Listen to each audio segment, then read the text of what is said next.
Hello my wonderful viewers, and welcome to another episode of Betty Adams Overanalyzes. Tonight is the 5th and final of our countdown until the Mandalorian Season 2 releases.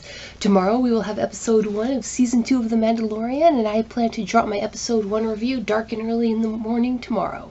But tonight I'm going to release the last of the top 5 theories and or questions that Season 1 left us with, or perhaps only left to me with. We will see in the comments. Some of them Season 2 will probably answer, some might have to wait for Season 3, however, as they appear far more complex than a mere season can reveal. So with that being said, let's jump right in. Question number 5. What was Moff Gideon really after when he went after Din Djarin? Because it was almost certainly not Baby Yoda. Yes, my wonderful viewers, Baby Yoda has been a huge distraction from the get-go. From the first 5 episodes, we forgot even what the title of the series was because of Baby Yoda. We forgot that this was supposed to be a show about Mandalorians. It was the Baby Yoda show as far as we were concerned, and we loved it for that. Then the show brought us back to Navarro, to the Mandalorian covert and their fate, and we remembered.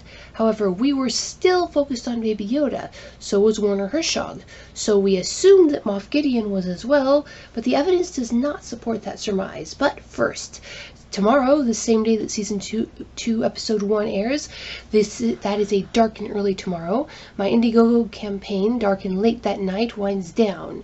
Humans are weird, I have the data. If you want to explore a universe where all of the aliens are cute and prone to cuddling big scary humans, go check out my book at the link below the video. Humans are weird, I have the data. And the data shows us that Moff Gideon did not want Baby Yoda all that much, if at all. Or else Dr. Pershing was more successful in extracting whatever Moff Gideon did want from the tiny tot in Episode 3, and no longer needs Baby Yoda alive in his person.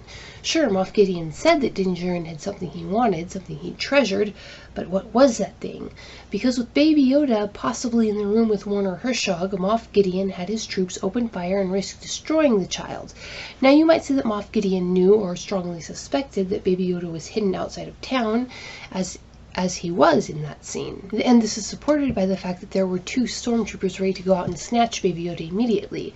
However, those troopers clearly had orders to capture Baby Yoda, but no orders to take care of him very well, as seen by the fact that they treat him poorly, inspiring the just rage of the fandom, and they don't immediately deliver him up to Moff Gideon, giving IG-11 a chance to rescue Baby Yoda from them.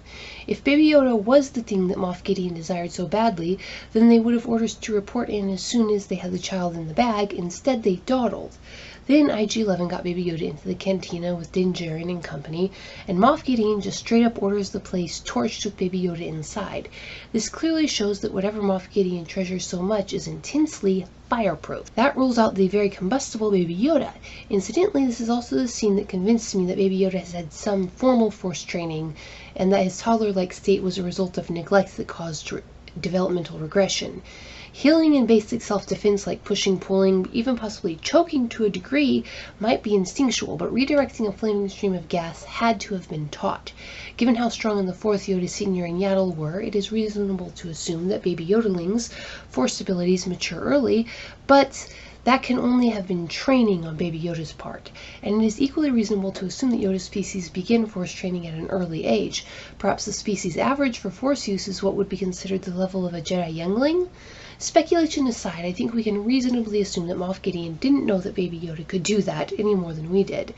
So one has to assume that Moff Gideon was a-okay with a toasted Baby Yoda. So what was Moff Gideon after? The fact that he keeps the Darksaber on his person is one giant clue. The Darksaber is a dangerous tool to keep on one's person. You could easily slice off an arm. It might explode at any moment. Its real power, its real usefulness is its symbolism. Moff Gideon, who is at the Siege of Mandalore, who is an expert at psychological manipulation, wants something that is fireproof, and really it has to be explosion-proof as well, something that has the same symbolic power as the Darksaber, something that wasn't in the covert with the other Mandalorians, but was with Din Djarin. Now, we may not have seen it yet, there's always that possibility, but we have seen one item that fits all those bills. The Mythoscore skull pendant that Din hands to Baby Yoda at the end of the last episode. It is small, it appears to be made of Beskar, very sturdy, presumably fireproof, and holds a lot of symbolism. Is it something Moff Gideon wants in of itself, or is it the key to something larger? We don't know, but I strongly suspect that it is something that Moff Gideon wants. So, what do you think, my wonderful viewers? Leave a like if you agree, and leave a comment scorching my theory with a flamethrower if you have a theory of your own. Go check out Humans Are Weird, I Have the Data, a book of human absurdity, fun science fiction for when you run out of the Mandalorian episodes to watch. Peace out, my wonderful viewers, and I will see you tomorrow for an over-analysis of the first episode of Season 2 of The Mandalorian.